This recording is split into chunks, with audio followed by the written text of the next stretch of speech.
streaming spine surgery from the Duke Spine Institute. And our patient here today has undergone multiple back surgeries in the past, not by us, by other surgeons.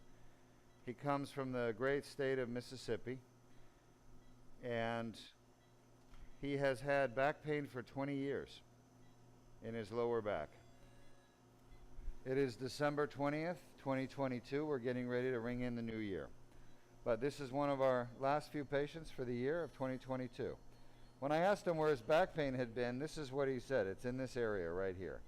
And we just started streaming, so the beginning of the surgery, we had some technical stuff going on, but we've got it resolved. And you can actually see we've done the discograms already. And we tested the L4-S1 disc, which has the biggest herniation, pinching his nerve. And basically the disc at L4-S1 is a 10/10 pain. It's concordant, meaning that's where he gets his back pain all the time.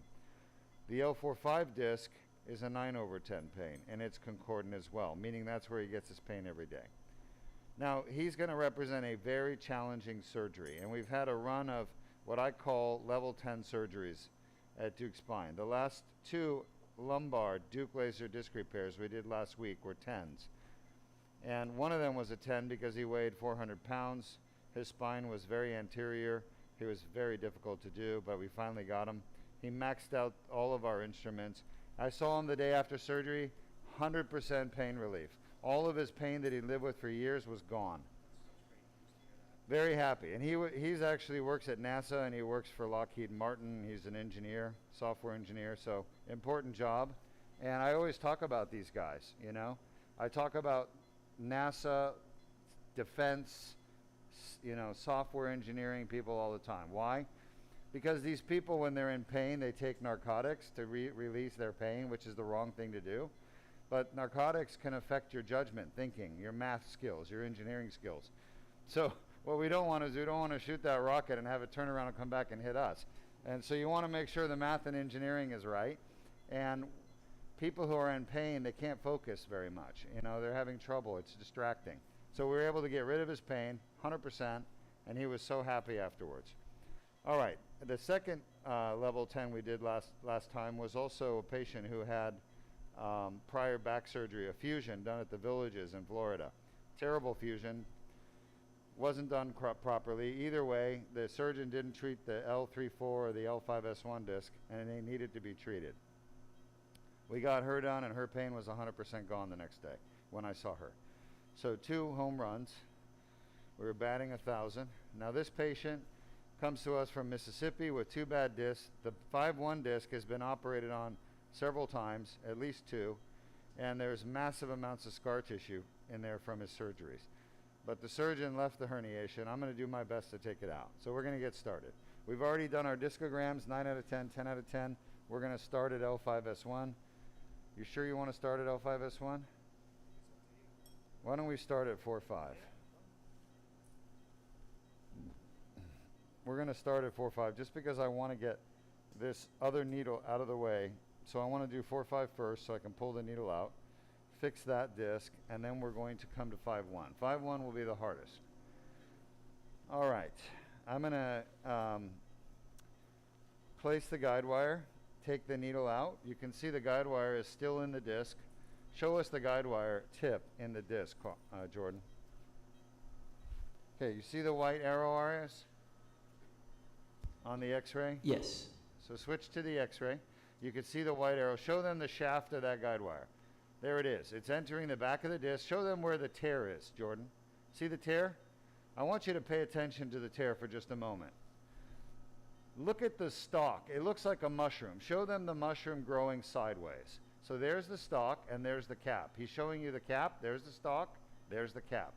The cap is the part of the herniation that's sticking outside the disc, interacting with the nerve root. Show them where the nerve root is. The nerve root exits circle right around there, underneath that bone right there, the pedicle. Show them the pedicle. So you want to know where the nerve root is, find the pedicle, show them the bottom of the pedicle, that black line, yep, and then the nerve root sits underneath the pedicle, right where he's pointing in that circle. And then just below that is the herniation, okay? As the nerve root exits, it goes down and out. So it's going to course, down from the nerve root position, there, and down and forward. Forward. Yeah, but come down and make a little arc just behind the herniation. There you go, perfect. That's where the nerve root runs. So the herniation is actually interacting with the nerve root, causing leg symptoms. Okay, our goal today is to remove both parts of the herniation, the part that's sticking out as well as the part stuck in the annular tear. Show them the part stuck in the annular tear. That part right there, that's the annular tear, and that black is the nuclear material stuck in the tear. We want to get rid of that and clean it out. Perfect. So we're heading into the disc herniation right now as we speak. I'm going in through the tear that's already there, so we're not doing any additional damage to the disc itself. Shot? We're actually going in to the damaged part of the disc, which is better for the patient because that way the patient doesn't have more damage to their body. So you see we're passing through his tear that's already there. I just shoved some of the herniation literally back into the disc, so I'm going to go in there and retrieve it now. That's the beauty of this technique. It's called the in and out technique. It means you're starting on the inside of the disc and working your way out through the tear. All right, done. Now I do want to make an announcement for the population. Are we broadcasting? We are. I want to congratulate Arias on having 2 papers accepted to the Southern Neurosurgical Society meeting. Okay, thank you. We submitted 2 new research publications with incredible data. One of them was on thoracic Duke laser disc repair and how effective it is. And for herniated disc in the thoracic spine, it was accepted. And then the other paper was on comparing Duke laser disc repair cervical patients with cervical disc herniations to anterior cervical discectomy and fusion patients with respect to the use of postoperative opioid narcotics. And we found that fusion patients required a lot more narcotics than Duke laser disc repair patients. It was significant, the difference, about 750 times more for the fusions. So if you don't like narcotic, opioid, painkillers like the rest of the people, they're dangerous, you may want to consider having a better option for surgery than an ACDF. And that paper was actually recognized, by the way, this everyone should know, is a top 10 paper. How are we doing? Good. Meaning he's not too squirmy, so you can keep him lighter if you want. What that means, folks, is that it was one of the top 10 papers submitted for publication to the meeting. It was recognized. So now it's going to be entered into a competition where the executive committee votes on it at the meeting to see if we get a prize. All right. We have a question from our audience. Wow, already. Wonderful. I will take the question. S. Dell on YouTube says, Dr. Duke, congratulations for your paper being accepted. My question is, how do you measure disc inclination? By using MRI or using fluoroscope? Do you have any special method? All right, well, the question is, how do we measure disc inclination? Do we use MRI or fluoroscope? Thank you, Estelle, for your kind words. I don't measure disc inclination. I'm not sure what you're really asking, but that's not a concept that I use. I'm not sure if you're talking in the context of fusion surgery or Duke laser disc repair surgery. I don't know if you're talking about the L4-S1 disc specifically relative to transforaminal endoscopic surgery. So I'm not really sure what the context of the question is, but I don't measure disc inclination. Inclination to me is a measure of an angle. So I'm not sure if that's the right word or if it came out wrong on when you typed it. So I'm not sure. I can't give you an answer because I don't really understand the question, I think. All right, this blue stuff is all herniated nucleus pulposus. Remember, where are we right now? We're in the stalk. of the mushroom. We're in the stalk, the thick stalk of the mushroom. We're taking it out. It's called the interposed herniation. Interposed herniation. This is the part of the herniation other surgeons don't take out. This is the most important part of the herniation to remove, because this is the part that keeps the disc from healing and causes more herniations. That will be another paper, Arias, we're going to be writing someday, is how many herniations, herniated fragments, does the average patient have in their herniation? Everybody thinks it's just one, but it's not. It's multiple. And we have to show the world it's multiple. By the way, here's the tear. You can see the annulus on the right side, the white, and you can somewhat see it on the left, but it's got this jelly stuck in it, okay? And that's what we're cleaning out with the Duke laser disc repair. We can do it lumbar and cervical. I think we should do it for both.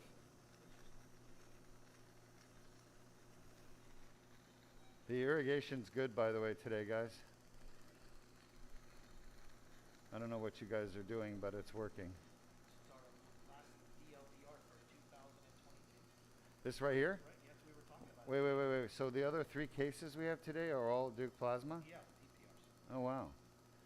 Very interesting. Yeah. So Dr. Berndes has just informed me this is our last Duke laser disc repair for 2022.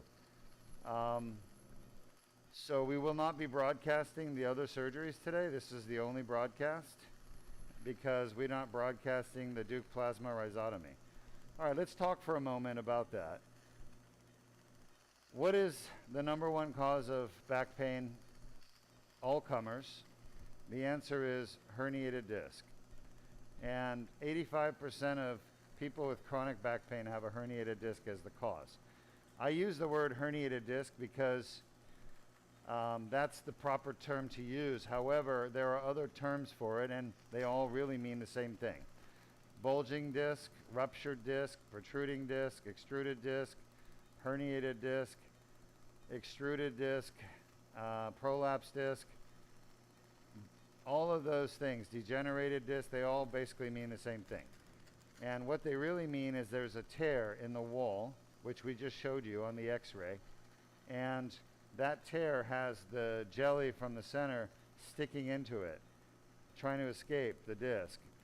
And that tear is full of this blue stuff, this nucleus, which is creating pain inside the tear through a process called inflammation. Arias, are you able to run a video animation? Yes. Would you be kind enough to run the video animation that shows how does herniated disc cause back pain in the lower back, if you have that loaded up?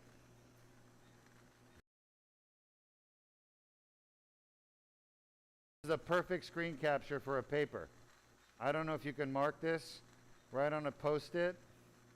The time point right now on the video, whatever the time point is. Pause it, I can snipping tool it.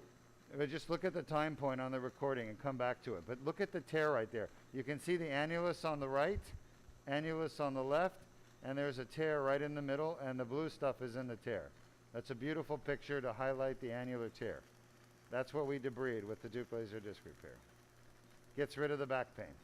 Do the same thing in the neck, we get rid of neck pain. Same thing in the thoracic, get rid of thoracic pain. This is the interposed nucleus right there. It stains blue with the blue dye because the nucleus, degenerated nucleus, stains blue. All right, whenever you're ready, you're welcome to run that animation video.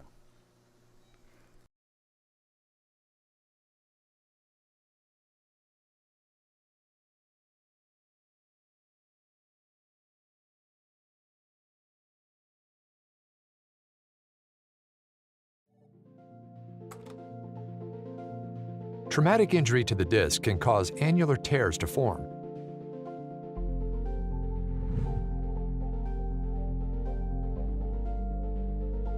Pressure on the disc causes herniation of the nucleus pulpus through the annular tear. Inflammatory tissues develop within the annular tear, causing back pain.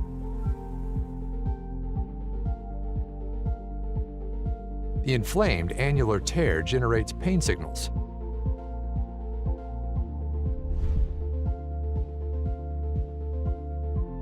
Additional injuries can cause symptoms to worsen.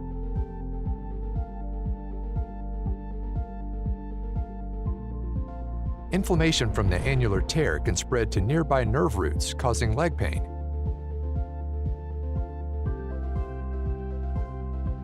Signals travel up nerves to the brain, causing localized back pain.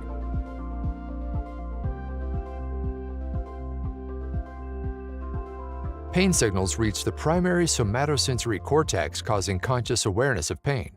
If you have a herniated or bulging disc and back pain, submit your MRI for a free review at www.mri.dukespine.com. All right, welcome back. Hopefully you've watched the animation and you can see now how a herniated disc causes back pain.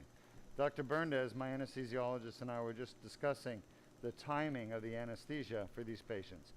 And I was talking about how each disc, you can tell once you're in there, just how bad the damage is. You can see this kind of whitish stuff right here is dense scar tissue, and then the gold stuff, when the laser hits, is calcium deposits. So the white stuff is scar tissue with calcium deposits in it.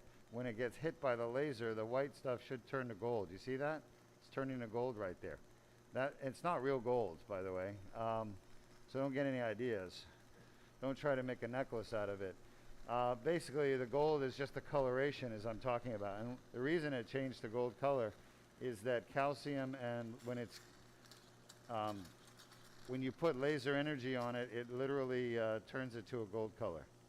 I don't know why. It's some type of a reaction where you're energizing the metal. Maybe you're changing it, oxidizing it perhaps. Not really sure. I think it's an oxidation, massive oxidation process suddenly happened. All right, this is the back of the L4-5 herniation, and those are fibers of what's called the annulus fibrosus that I'm going through, the final fibers, and that's where the annulus literally blends in to become the posterior ligament. So, posterior longitudinal ligament. So that there's a junction between the annulus fibrosus, which is 25 layers of collagen wrapped around in a circle like an onion around the center of the disc, holding the jelly in place in the center. That's where the annulus meets the posterior longitudinal ligament of the spine, which runs behind the disc and stabilizes the disc. All right, we're just about done. This is L4-5. We haven't done the really hard one yet, L5-S1. L5-S1 is going to be super hard because it's been operated on already by multiple doctors multiple times. It's full of scar tissue. There's lots of damage to the structures of the spine in there already. I try to keep people from getting microdiscectomies and laminectomies. I warn them about the horrors. Some people think, oh, well, because my surgeon recommended it, that's what I should do. Well, your surgeon's recommending it because they don't know how to do this surgery, which is a far better surgery for you. Okay? Any other questions, Arias?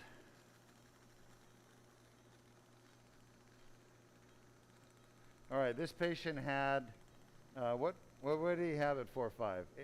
9 out of 10 pain? Yeah, 9 out of 10. He had 8.5, we rounded it up to 9. Can you get calcified spicules in the nucleus pulposus, or that's not? No, you cannot get calcified spicules in the nucleus. So the reason why you see these calcified spicules so deep is because when you get a tear, the tear goes from the outer annulus to the inner annulus, right? And the inner half of the annulus normally doesn't have any inflammation capability because there's no blood vessels or blood supply to the inner half of the annulus or the nucleus. But once you get an initial injury, okay, and that tear occurs full thickness and you get the nucleus coming out, you get inflammation in the outer half, but then that grows down into the inner half over years of inflammation. Remember, inflammatory tissue grows. We call it proud flesh in the South. When you have proud flesh, that's a massive inflammatory tissue sticking out. That's keloid almost. They call it in the skin. We have a few questions and comments. All right, hold on. We're done here. I'm looking over here. Oh, there's a little bit left right there I want to get, just underneath the nerve root. Well, yeah, it's a keloid, but not really. Keloid is kind of post-op, but people get proud flesh when they have chronic inflammation, like a boil or something. that just keeps going because they never get rid of the source of inflammation, the foreign body, whatever it is. All right, yes, we'll take the question. All right, we have a few comments. 3 comments from Stephanie. She says, they say, amazing repair, ready for mine to be repaired. Merry Christmas to you and your team. And then we have a question from Estelle. Hi, Stephanie. Thank you for your comment. I'm looking forward to helping you. And I think I know who you are, but I can't say anything for patient confidentiality. But looking forward to watching your son race. I'll just say that. We have a question from Estelle. Yes. Estelle on YouTube says, Dr. Duke, between interlaminar and transforaminal, which is your preferred technique of disc repair and why? Estelle, I love it. It's so nice to have you here, Estelle. I don't know who you are, but you sound like you're a surgeon, a spine surgeon. You've asked an incredibly good question, Estelle, and now I understand your L4-S1 inclination question. You know, Estelle, for those of you who don't know, is asking an incredibly insightful, intelligent question. It's about this bottom disc here, L4-S1. Endoscopic spine surgeons around the world consider transforaminal surgery at L4-S1 to be virtually impossible to do. And what that means is you're going from the side through the foramen, which is my preferred choice. That's how I do all my L4-S1 is transforaminal. The problem is, technically, it's extremely difficult to do. So most spine surgeons that do endoscopic don't do it. They don't even try. Instead, they go straight down translaminar. But to do that, you have to remove the lamina, part of the facet, and you have to remove the ligaments between the lamina, and that destabilizes the spine. So you basically defeat the purpose, in my opinion, of doing this endoscopic surgery, transforaminal, because you're now removing bone and ligaments from the spine that you don't want to remove. So my preferred treatment is transforaminal at L4-S1. I've never gone translaminar when I tried to go transforaminal. Of course, I've done thousands of translaminar approaches open. I don't find it necessary. I've had to abort maybe 1 in every 100 L4-S1 transforaminals because the patient is usually has some type of very unusual anatomy. Whether it's, usually it's the spine is extremely anterior and the patient is very big, physically large. Therefore, access to the L4-S1 becomes more challenging. The reason Estelle is asking this is because the iliac crest, which is the bone that comes up in the back here, actually can actually block access to the L4-S1 level, because the iliac crest comes up to L4-5. So a lot of surgeons believe you can't get to the L4-S1 transforaminal because the iliac crest bone will block it. But that's not the case. I've done 1,000 of these surgeries at L4-S1 transforaminal, and I've only had to abort maybe 2 or 3 in my career. And I've had to abort them not because they're normal anatomy, but because the patient has like a listhesis grade 2 or 3 with a very anterior spine, and they're really big patients. So, or they've had fusion done at L4-5, and the fusion mass is extended laterally and inferiorly, and it's blocking access. Or the facet joint is really, really enlarged, like 5 times bigger than it should be, and I can't get past the facet. So those are the cases where I've not been able to go transforaminal L4-S1. In general, I never go translaminar because I don't believe it's a better procedure. It's a worse procedure. You just have to get really good at doing L4-S1, which I've gotten very good at it. Okay, we're going to do L4-S1, and this is the disc that the patient's already had multiple surgeries by other surgeons. They did laminectomies, discectomies, all of them have failed. And now he's here from Mississippi to have me do the laser. I would much rather have been the first surgeon here fixing the L4-S1 and not being the last surgeon to come in here, because it makes it infinitely harder for me to do the surgery when they've had prior surgery. there's a lot of scar tissue, and there's distorted anatomy. I've had to be very careful. I'm going to show you what I'm talking about. We're going to get a quick AP view in just a moment, and I'm going to show you how on the side view it looks relatively like a normal L5-S1 shot, but on an AP view you're going to see that all the bone is removed from the lamina. This prior surgeon has removed all of the normal lamina bone at L5-S1. Let's get an AP. All right, now show them, take a little bit better one. Actually, let's see if we can get a little bit better. Try again. I think we're off on rotation. That's good. All right, now, Jordan is going to show you with his white arrow. On the right side, show them the edge of the bone. Okay, right there. A little bit to the left. You see the black edge there? Now, to the left of that, show them the left. The white stuff is all removed bone, gone.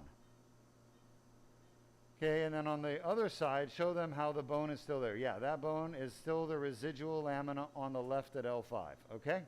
So that surgeon basically took out so much bone and there's all scar tissue there. And we're still coming transforaminal. You can see the tip of the dilator is transforaminal. We're coming in lateral to the facet, and we're going to hit that disc. No, take one more AP.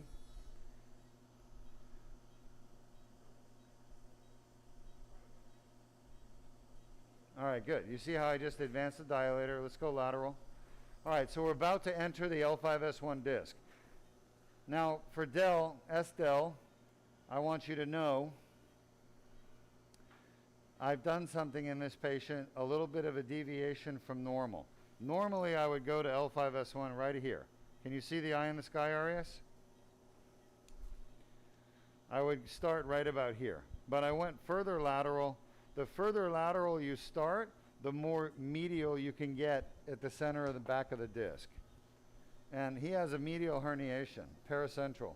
So I really want to go as far to the, starting as far lateral as I can to reach medially. Shot? We have a comment and a question. Yes. Sherry Buzzmelver on Facebook says, horses get proud flesh also, and very hard to get rid of on their lower extremities. Yeah. And then we have a question from Mocha Bokal on YouTube. Mocha asks, great job, doctor. How long will the recovery time take? Thank you for asking. Sherry, thanks for the comment on the horses. Yep. It's granulation tissue, very firm, very tough, and we don't want that, obviously, in a patient. Pull back the dilator just a little bit. The recovery on this patient will be 1 hour.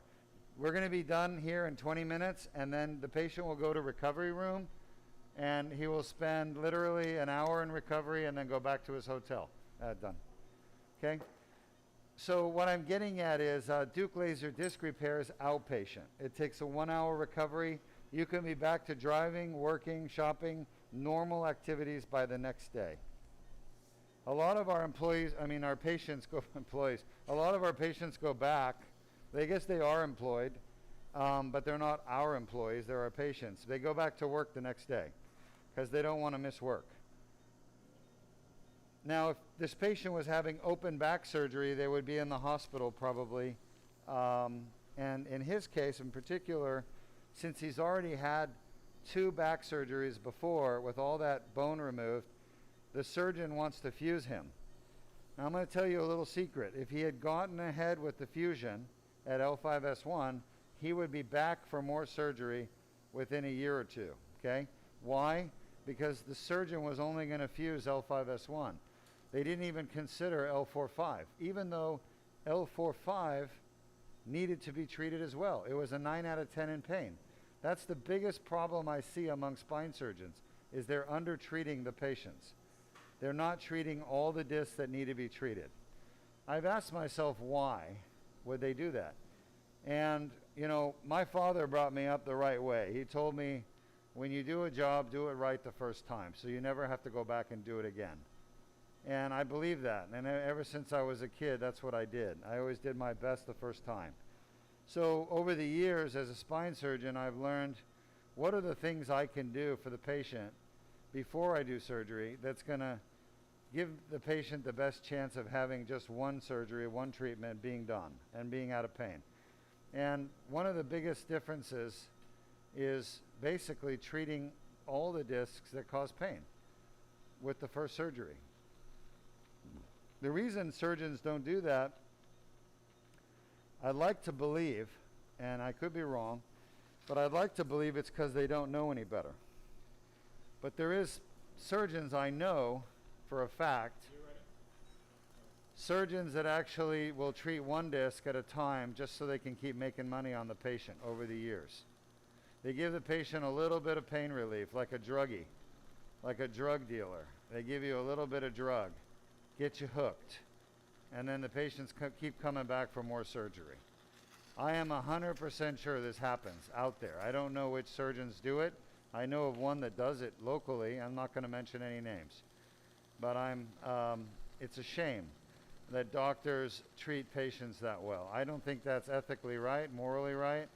Therefore, I always do all the discs needed to be done in one surgery. And it's reflected in our what's called our reoperation rate at Duke Spine. Our reoperation rate is less than 1%. That's because we get things right the first time.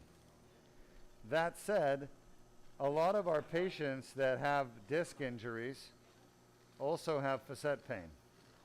And we're not fixing facet pain right now, we're fixing a disc. So the facets are a separate joint located behind the disc. And about 20% of our patients that have the Duke laser disc repair, we cure their disc pain or disc problem, and then they come back with facet pain, and we have to treat that. As a matter of fact, one of our surgeries today will be a patient who had the Duke laser disc repair done at a couple of discs, and his back pain was gone immediately, but he had some facet pain, which he had before the surgery, but didn't want them treated at the time. So we waited to see if it would go away, but it didn't. So he's coming back for facet treatments. All right, what questions do you have? By the way, this is a herniation right here I'm working on. It's so big, I'm having to cut it in half with the laser. And then I'm going to take the pieces out a little bit at a time so it's easier to get out for me and the patient.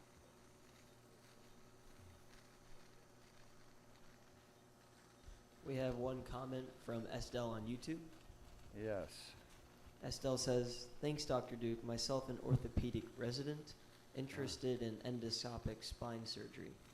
I want to say that you are the best endoscopic surgeon to my knowledge. Oh, thank you so much. And when you're done, wherever you are, if you're in the States, look me up. I'd be happy to talk to you about your future. Yeah. I appreciate that. And it's good to know that there's a surgeon who has passion and knows what they want, and they take the time to learn new things. That's a great sign wherever Estelle is. I'm sure Estelle is going to be a great spine surgeon wherever you end up working and training. To have the initiative to come and watch these surgeries outside of their regular curriculum is wonderful. By the way, Estelle, I was trained primarily for lumbar, what you're watching right now, by an orthopedic spine surgeon, Dr. Anthony Young, Y-E-U-N-G, Tony Young. I'm one of his proteges, and Dr. Young is now retired, but I have the greatest admiration and respect for him. I consider him to be my greatest of all teachers in the spine. And I love him dearly. He's a great man. He's not just a great surgeon, but he actually has fought to make these procedures available to people in pain, suffering. And I share a lot of his philosophy in life about helping people in pain. I hate to see people suffering in pain, especially now that we can cure it. It's unfortunate that people get caught up in all these pain management clinics that don't really fix them. They just keep doing procedures that really aren't good for the patients, and patients end up having a lifetime of pain because they can't find a cure. Well, the cure is now here. It's the Duke laser disc repair. It's the unique surgery. It's nothing like this is done anywhere else. There is endoscopic surgery done, but it's not the same as the Duke laser disc repair. Duke laser disc repair is a special type of endoscopic surgery. All right, do we have more questions? One question Uh-huh. from Sue Griffin on Facebook. Hello, Sue from England. How are you? Hopefully you're well. Sue says, with fusion, is it also the case that with some surgeons, the more levels of fusion they do, the more risk of failure/complication due to skill level? Sue asked a great question. Dr. Duke Majan, when fusion is done, can you say that the more levels being fused equals a higher chance of complication? The answer is yes. It's well established that the more levels being fused result in a higher level of complications. The reason for that, of course, is the more levels you're fusing, the longer the surgery is going to take. For me, when I'm fusing in the lumbar spine, it's an hour per level. So, and I'm a very fast surgeon. Most spine surgeons will take 3 hours per level. I take an hour per level, just to give you an idea of the difference. And that's also, by the way, they're not even doing as the same quality of fusion as I am. So that's why a lot of surgeons, I talked earlier about why do surgeons undertreat patients, they don't treat all the levels. Part of that is too that it just takes a long time to treat all the levels in the operating room. So some of them are thinking, well, I could do a 3-hour surgery or I could do a 6-hour surgery or a 9-hour surgery. And honestly, 9 hours is not good for the patient. And they're right. 9 hours under anesthesia is bad for the patient. But what they really should be saying is, am I really good enough to do the surgery? Or should I refer the patient to a doctor who is better? And honestly, if that was the case, 90% of spine surgeons would close their doors.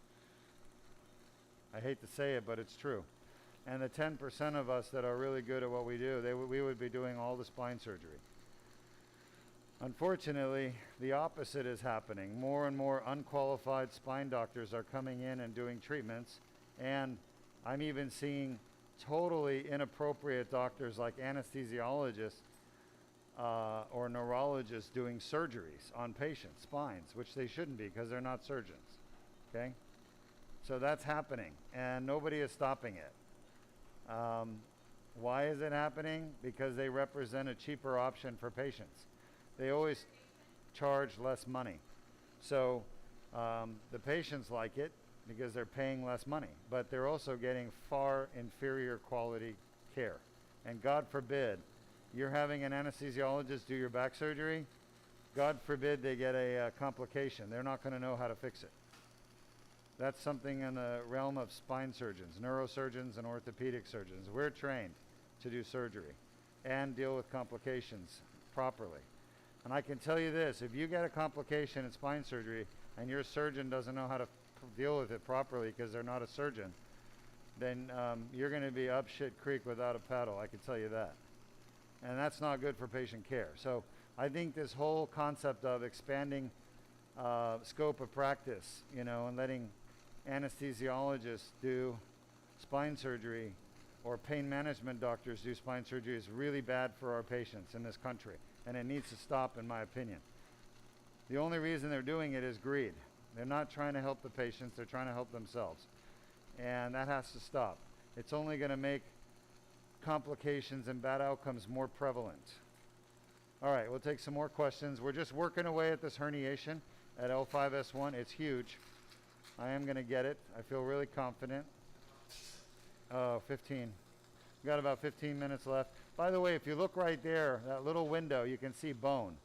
That's actually the surface of the S1 superior end plate, it's called, superior end plate. And all this blue stuff I've been removing is the herniation. It's the inside of the herniation. All right, questions? No current questions. All right, so Arias, tell me, did Henry get back to you and help? Yes. That's awesome. So our regular videographer is actually on vacation in Israel, in Tel Aviv, and we had a technical issue this morning, which is why we started a little bit later than normal, but we were able to communicate with him through I guess, text and resolve whatever issue we had. I think that's pretty cool. I sorted it out on my own, actually. Good job, Arias. Good job. I'm proud of my team. All right, so we are at the second disc that we're fixing. This is the L4-S1, the more difficult one. And the herniation that I'm most concerned about, I've been whittling away at the base of it, the stalk, and we talked about the mushroom concept, where the head of the mushroom is the part that sticks out where the nerve is up here, and that the base of the mushroom is sitting inside the annular tear. Okay, that's all fat, by the way, I just destroyed. I don't think the patient will be unhappy about that. We don't charge extra for the liposuction, but it is sometimes necessary to gain access to the herniation in the epidural space. Because now I'm in the epidural space. This fat is in the epidural space, okay? What is the epidural space? It's the space behind the disc.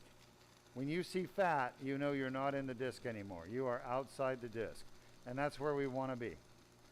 Remember, this is the inside-out technique taught to me by Dr. Anthony Young, an orthopedic surgeon, what I consider the greatest lumbar endoscopic surgeon in the world, who's now retired, was in Phoenix.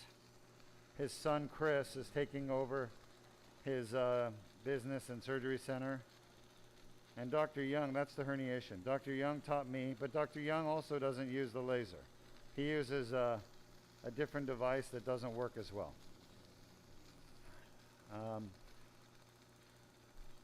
I won't say why, because I respect him too much, but let's just say there's financial reasons, okay?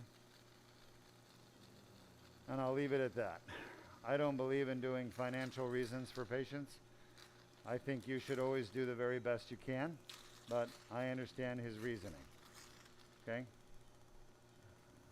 All right, so now I know there's still herniation there. I'm going to want to use something very special called Grabzilla. Oh, Grabzilla, please. Oscar, Grabzilla. Okay? Yeah, I think to get this herniation out, we're going to have to bring out Grabzilla. Grabzilla is just a play on words, obviously, for those of you who know who Godzilla is. See the little biter here, the little biter? It just doesn't do the job. Grabzilla, I'll show you the difference. Let's turn the light on. Scope off. Aria, switch back to the overhead feed. Can you Copy. see it? Yep. So we're going to bring in Grabzilla because this is a big job. We need a beast. For those of you watching, this is the incision right here. I'm going to show it to you. Can you see this? The whole surgery is done through a 7mm, 1/4 inch incision. We can do up to 3 discs with this one incision. All right. Now, before you introduce them to such a scary monster, can you see this, Arias? Yes. All right. Now that's the standard grabber, pituitary rongeur, endoscopic. Put Grabzilla next to it, Grabzilla's mouth. All right? Oh yeah. No contesto. Okay? This is like Mothra and this is Grabzilla. All right. So, we're going to bring in Grabzilla. And Grabzilla does a really good job for those of you who do endoscopic. It's got an articulating head, so I can actually use this lever right here. You see the lever, Arias? See this lever? Yes. All right, so not only can we grab, but I can adjust. Look at the angle there. See that action? You see that action? Grabbing up and biting? That's exactly for the kind of herniations I'm dealing with right now. So I'm going to go in, watch the tube, stabilize the tube, don't let it go in or out. And I'm going to go for the big grab. Try to get this giant herniation out of here. All right.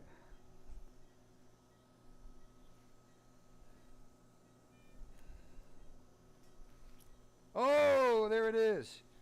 You see that? Grabzilla did his job. Arias, can you see this thing? I'm Yes. sorry, I get a little excited. That is the herniation, folks. Beautiful. Grabzilla did his job so well. I'm so proud. Bring him some radiation. All right, let's go take a look. I don't know if there's more than that, but that was a big herniation. Yeah, oh yeah, here. Can you see this, Arius? Bam, 2 centimeters. Yes. Okay, there you go. Merry Christmas. Right? Our patient's snoring away. I put it right here. You guys see how it's blue? That's the Duke spine blue, right, Dr. Verndes? Anybody have any questions for me? So, SDEL, you can see transforaminal can be done at L4-S1. It just requires great skill and experience, okay? And most surgeons don't do it because they're not capable, they don't have the experience, and maybe they've been told they can't. I was never very good in life of being told I can't do things. I've always challenged that belief and tried to do it better. And I've been doing this now 16 years, this surgery, okay? And like I said, we've had really good success at L4-S1. So I'm not worried about it at all. We have one question on YouTube from RT. Uh-huh.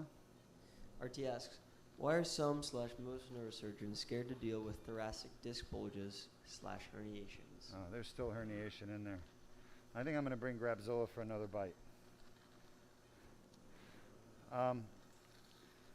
Okay, RT is asking a great question.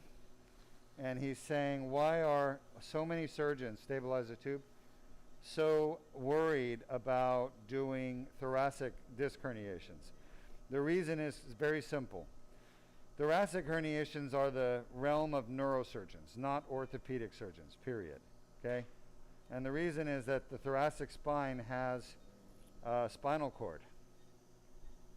The spinal cord is so delicate, and it's right there in a very narrow space in the thoracic spine. And because of that, it's very easy to damage the spinal cord in thoracic spine surgery. So orthopedic surgeons don't even touch it. There's half of your spine surgeons right there who won't even go near the thoracic spine. Okay? Then you've got neurosurgeons, and 90% of neurosurgeons truly are not competent enough to do thoracic spine surgery that comes close to the spinal cord. They're just not trained. So really what we're dealing with is a situation where out of 6,000 plus spine surgeons in the United States, only about 5% of them can do thoracic spine surgery safely. And by the way, a lot of it has to do with their hospital. Not just their training is inadequate, but the hospital they work at doesn't have the resources, the equipment, the staff, the know-how to do such complicated surgery. Because again, the spinal cord is involved. We're removing piece after piece after piece of this herniation. It's pretty impressive. I'm going to go back in with the scope and take a look. We've just taken out, not as big, but another 3 or 4 pieces that equal the same size we just took out with the big one. So we're making great progress here. I think this patient's going to do fantastic. I'm very pleased with what I'm seeing. Okay, so the thoracic spine is very hard to fix because technically most spine surgeons don't know how to do it. They're not trained in their training program. That's something you guys need to understand. I've talked about it before. Not all spine training programs are equal. You know, I went to literally the best neurosurgery training program in the world. And I only was able to do that because I was literally top of my class. Oh, yes, more herniation coming out.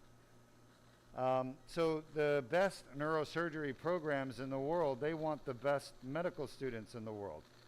And you have to come from not just the top medical school, but you have to be the top of your class at the top medical school to get a position at the best training program, okay? And it's not something you can buy yourself into, at least not yet. We have 2 longer questions. I'm going to get to them in a minute. Thanks, Aris. My point is, quite simply put, that to get the best training in neurosurgery, you have to go to the best training program, and you have to You have to then, when you're done, get out and have access to the equipment at your hospital, which 90% of hospitals can't do complex thoracic spine surgery. Trauma centers can. That's where most complex thoracic spine surgery is done, is at trauma centers, level 1 trauma centers. And most cities have a level 1 trauma center where it can be done. But I can tell you this, the surgeons that do thoracic spine surgery, they focus more on very, very bad injuries, like fracture, dislocation from a car accident. So their time is spent dealing with trauma. They don't deal with degenerative conditions, like herniated disc. But Duke Spine Institute has now developed endoscopic surgery to deal with thoracic disc herniations. It's very safe. And as I said earlier in this broadcast, we've now had accepted for publication a paper with our results of our surgery. Now, Dr. Berndes, this is taking a little bit longer than I thought, so probably another 10 minutes. But we're making great progress. All right, Arias, I'll take the additional questions. This is still herniation right here. I got to get out. Arias, the questions? Sorry. Yep, so we have 2 questions on YouTube. One question on YouTube, apologies, from Ruzba Taimori. Ruzba asks, what are the percentage of cervical hernias that spontaneously regress, and what are some activities to promote that? Also, what is the impact of posture in promoting that? Hi, Bruce. How are you? Thanks for the question. Question number 1. What's the percentage of cervical disc herniations that spontaneously regress? The answer is 0. They never do. It's a farce, a lie, a myth that herniations go away on their own. For some reason, it's pervasive. What goes away on its own is the symptoms of the herniation. So in other words, the herniation is still there, but the symptoms have gotten better. And they will come back. They get better for a short time and then they come back. So everybody thinks, hey, I got a herniation, I'm just going to wait it out and let it go away on its own. They don't go away. It's like a tumor that doesn't go away on its own. It just gets better because you take it easy. You know, you modify your lifestyle. You start sitting on the couch more. You don't exercise as much. Maybe you take some pain meds. It helps ease it when it's bad. But the reality is that you adapt to the herniation. And you adapt and evolve your behavior and modify your behavior. And I'm going to say this, those modifications are not good. Okay? People with bad backs that have pain when they're active, they start sitting around, you know, doing less physical activity. And the back pain can rob you of the quality of your life. Instead of going out with your kids and doing stuff, you're in too much pain. You don't want to do it. Maybe you start drinking alcohol and doing wine and beer all the time just to treat the back pain. We call that self-medicating, okay? Or maybe you do marijuana. Maybe you do prescription opioids. The point is that some people deal with their herniation by taking drugs. Some people deal with their herniation by modifying their activity level. And some people deal with it the right way, which is to get it fixed and then get on with life and do everything you want to do, okay? I don't promote the use of drugs or alcohol to treat back and neck pain. And I don't promote inactivity, the use of behavioral modification, being inactive, having a horrible life. You know, some of our patients have had 40 years of back pain where their lives have been ruined for 40 years, okay? Oh, a piece of herniation right here. It's beautiful. Come on. Oh, yeah. Shake it out. Nice. This is the greatest surgery I've ever done in spine surgery. You know, I've done it all. But the endoscopic transforaminal, this is absolutely brilliant. I didn't come up with it. Far smarter people than me did. But I modified it to make it better. And honestly, this is the future of all spine surgery for degenerative problems. Not tumors and infections, not fractures, but tumors, infections, and fractures comprise only about oh, maybe 2% of spine surgery. This is a massive herniation. I'm just pulling it out piece by piece. All right. I hope I've answered your question. I've tried. We have another question Oh, from man, this Sue thing is Griffin huge. on Facebook. Sue asks, if you assess a spine and there is a need to replace existing hardware and laser in another area, which do you do first? Assuming that doing both in one surgery is too much. All right. Let me think about that question, Sue.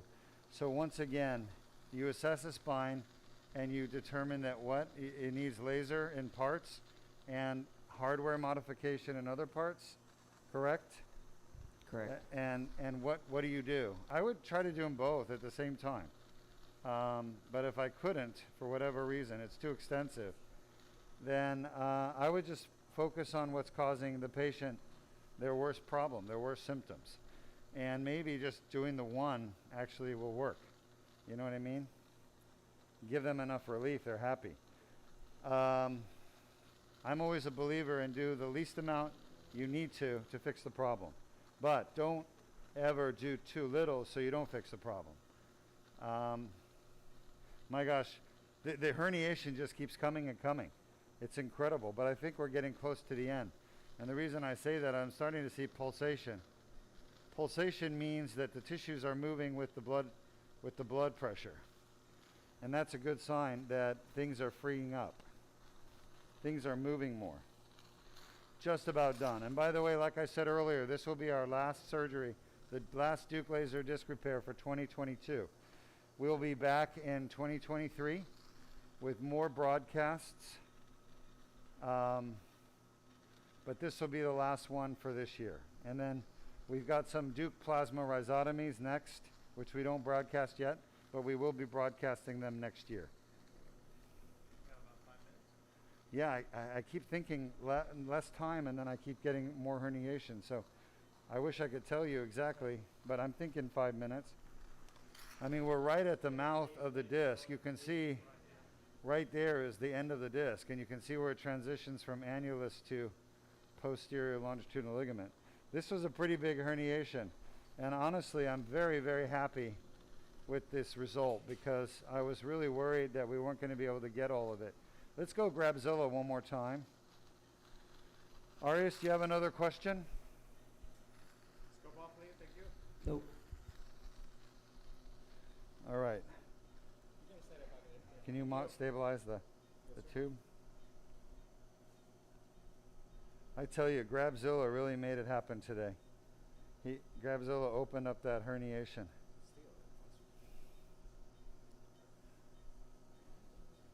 And still feeding like the prehistoric beast it is. All right, that's it. It looks like there's no more herniation. Let's go take a look.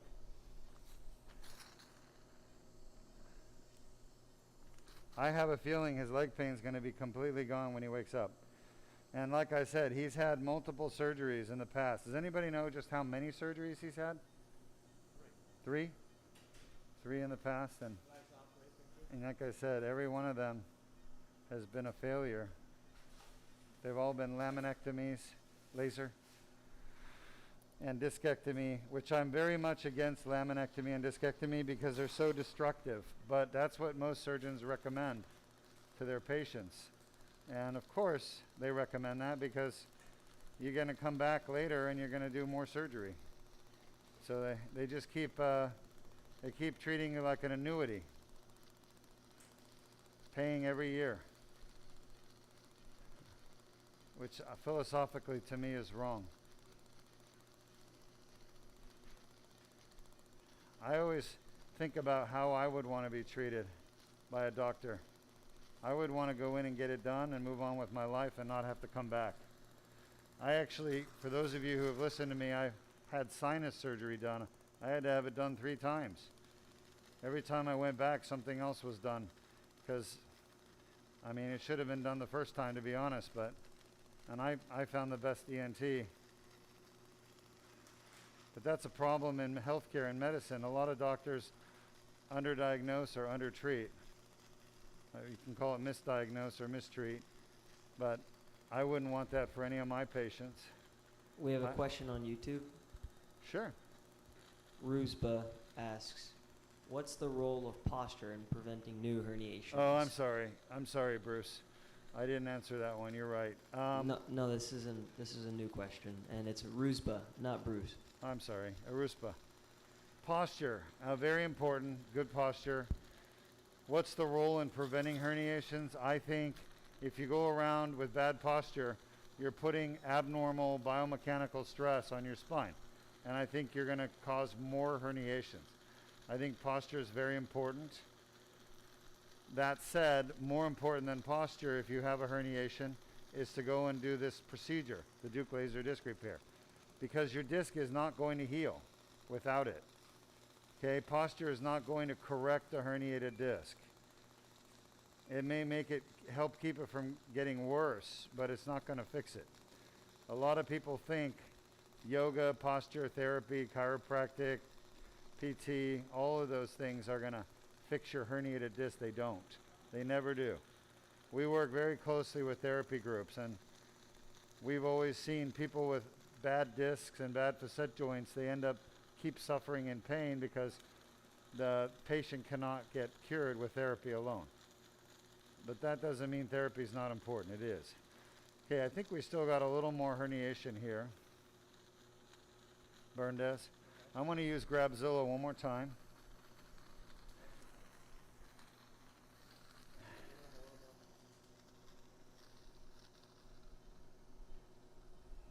The important thing when you go in, stabilize, is you're opening the mouth of Grabzilla. What I mean by that, looks like not much, it's just deflecting. What I mean by that is, as I go in, I literally pull open the mouth of Grabzilla against the inside of the tube. So as soon as the mouth of Grabzilla pops out, it's already reaching for the herniation above at the 12 o'clock position. That's important. And yeah, we're not getting any more herniation, which is a good sign that we're getting very close to the end.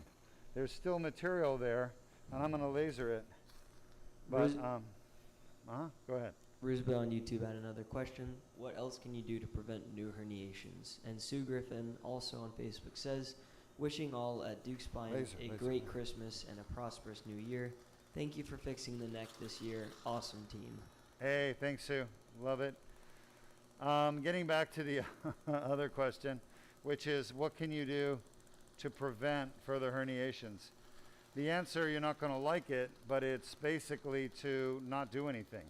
To not lift, not bend, not twist, not do sports. You need to have it fixed. People always want to get out of what's necessary, and they shouldn't try to get out of what's necessary.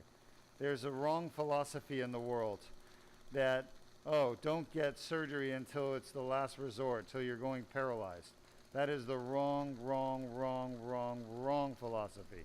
It's not even 1% right. Okay? It's what I was taught too as a resident, but it's absolutely untrue.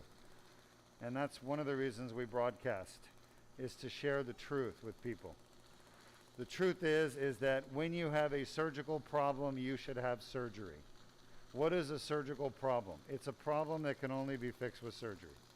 It's that simple, okay? If you have a brain tumor that is a special type of brain tumor that requires surgery and nothing else works, no radiation, no chemotherapy, no endovascular procedure with coiling or glue, if everything else doesn't work and only surgery works, you should have the surgery done. Okay, yes, it's brain surgery, yes, it sucks, but it's your best treatment option, okay? You can't do something less and hope for a good result, because you're not going to get it. You're going to get a horrible result. Grabber.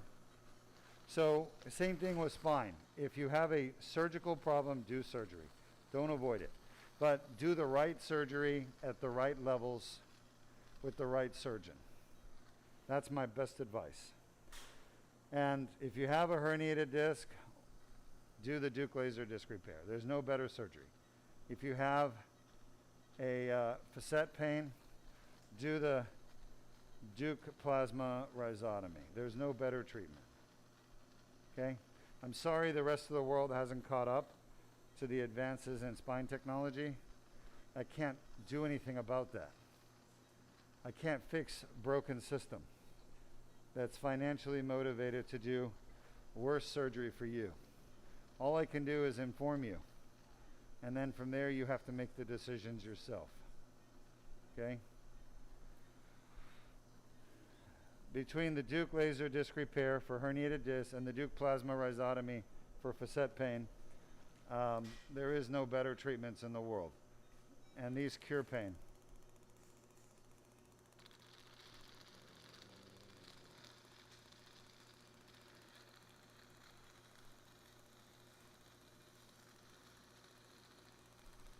Great questions from our audience today, great engagement.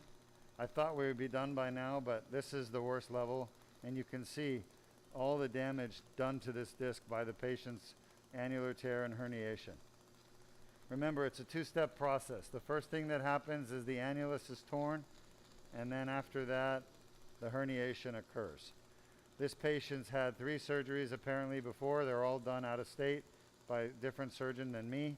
I never would have done a laminectomy or a discectomy. I would do the endoscopic procedure.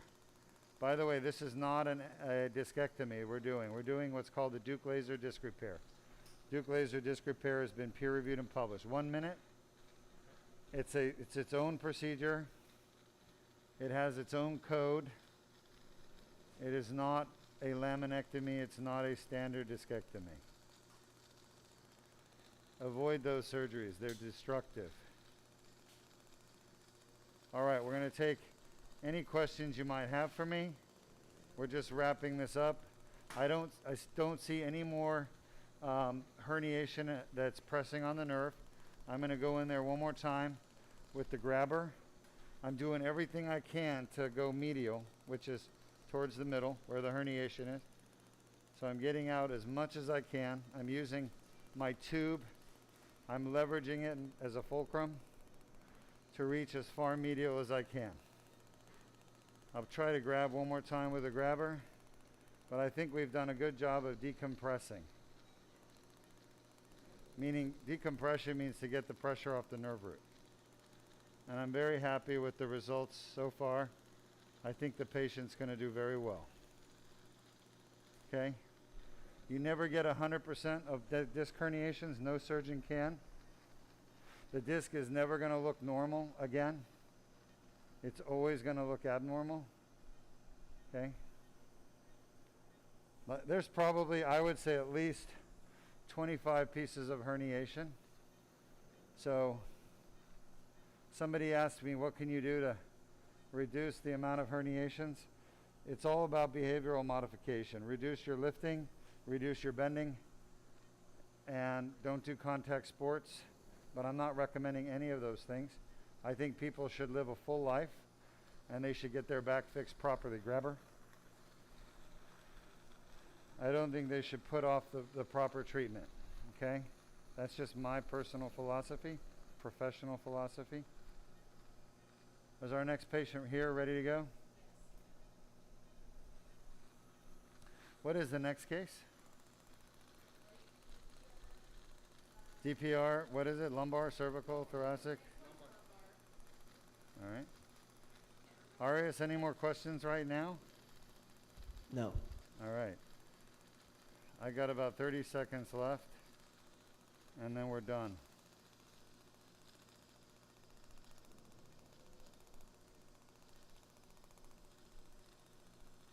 You guys can see the end plates right there where they're coming together.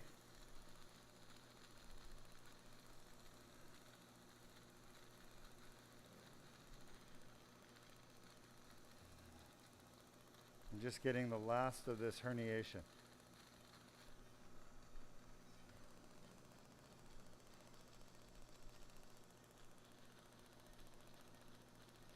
I'm really putting a lot of force on the tube, pulling the tube down so that it reaches at the tip more medial. I think that's really good.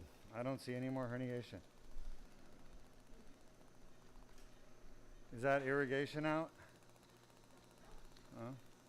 Just saw some bubbles. See how the bone comes to a point right here? That's literally the very back of the disc.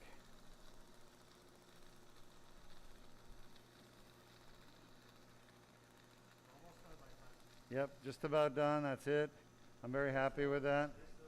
Good job, everybody. Go ahead and type up your questions for me. I'll be happy to answer them. But we're done. It went better than I expected for the L4-S1 after having 3 surgeries and lots of scar tissue. I think he's going to be very happy. Arias, don't forget the image we were looking at earlier. Important one for papers.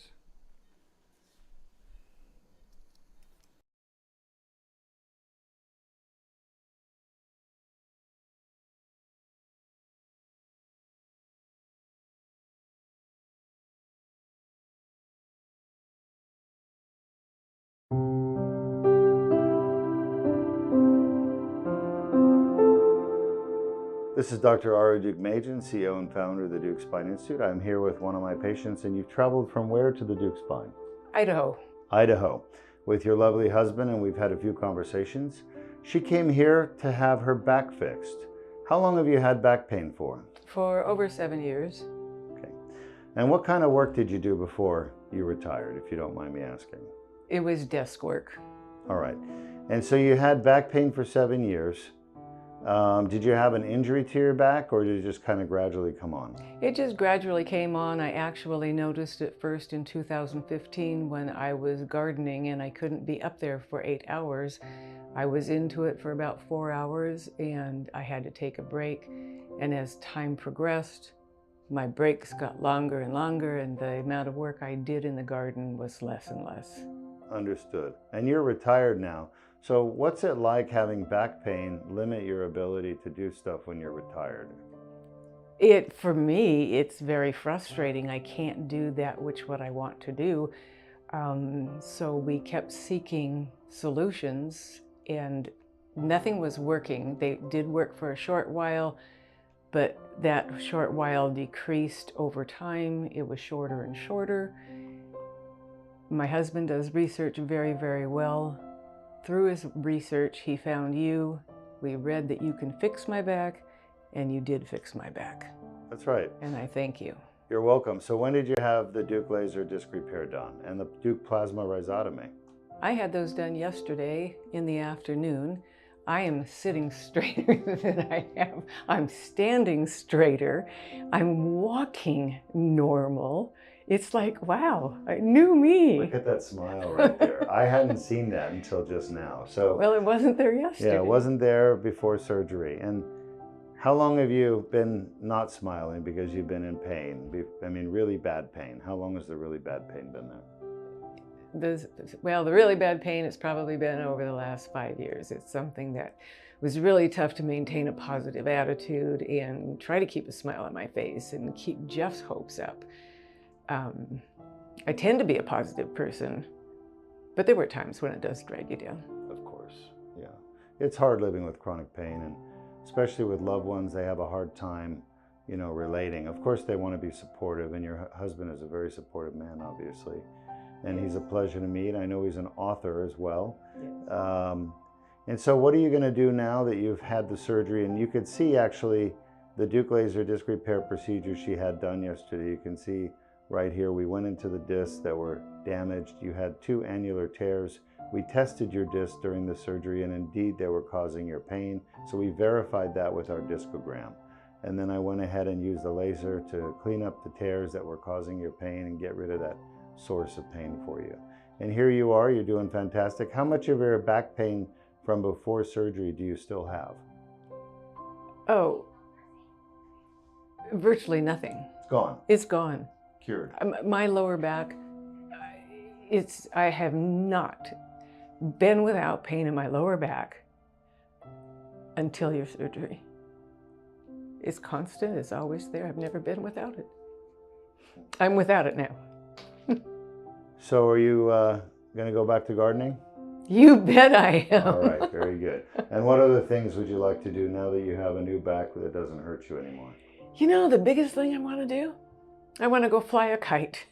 Good for you. Let's go fly a kite then. That's right.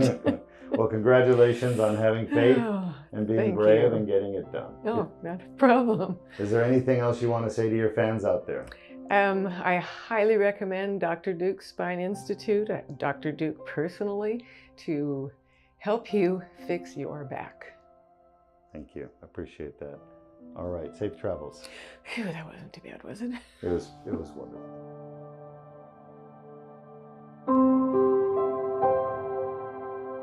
All right. So now you've had the surgery. How are you doing today? I feel awesome. I mean, the only pain is, surgery site pain, and that's Okay. it. No nerve pain. So the pain that you had before the surgery is Gone. cured. Gone. Yeah. Awesome. Yes, that's amazing.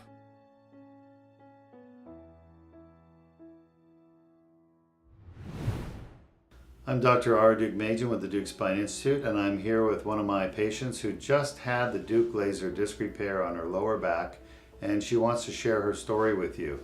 Now, you came to Duke Spine Institute because you were having back and left leg pain for how long?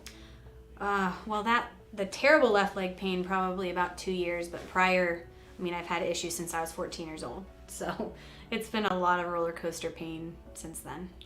So you've had back pain since you were 14. You're clearly not 14 anymore. No. And so that's like 15, 20 years, right? Yeah, too long. And so why didn't you get it fixed sooner?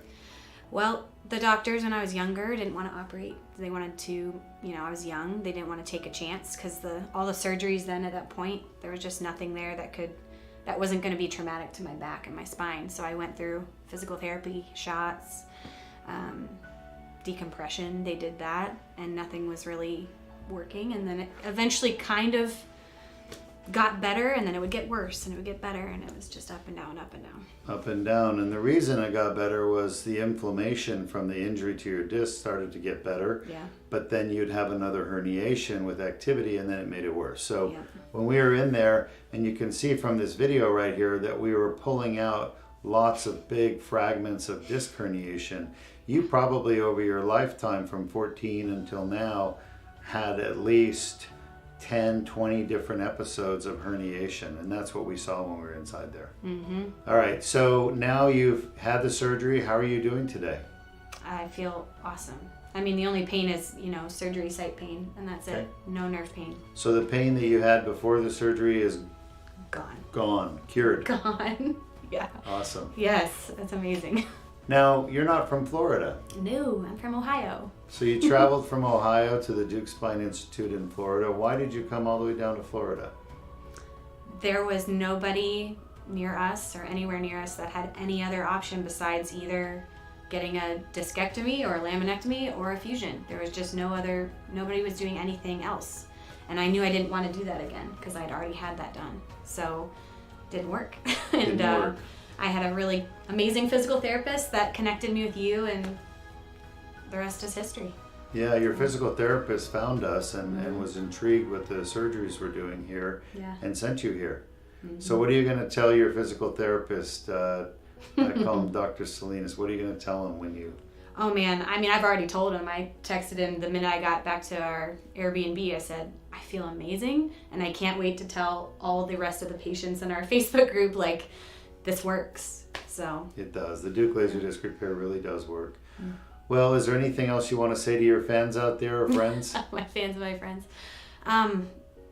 thank you for praying. Thank you for believing me. I think that's one of the biggest things. There's a stigma around back pain because you can't see it, that people are just faking it, or maybe they're babies. Like, why can't you just deal with the pain? And it overwhelms you. And so to come someplace that believes me and then fixes the problem, and now I'm sitting here and I can be like a fully active mom. So I'm just beyond thankful. Thank you.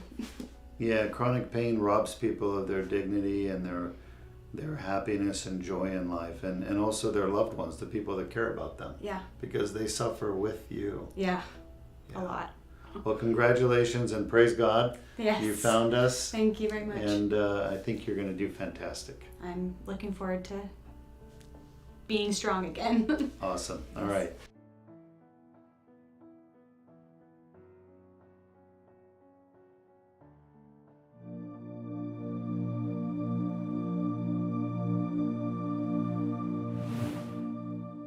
Dr. R. Duke Machen here at the Duke Spine Institute with one of my patients who's traveled from North Carolina because he had some herniated discs in his lower back and he was having problems with the back.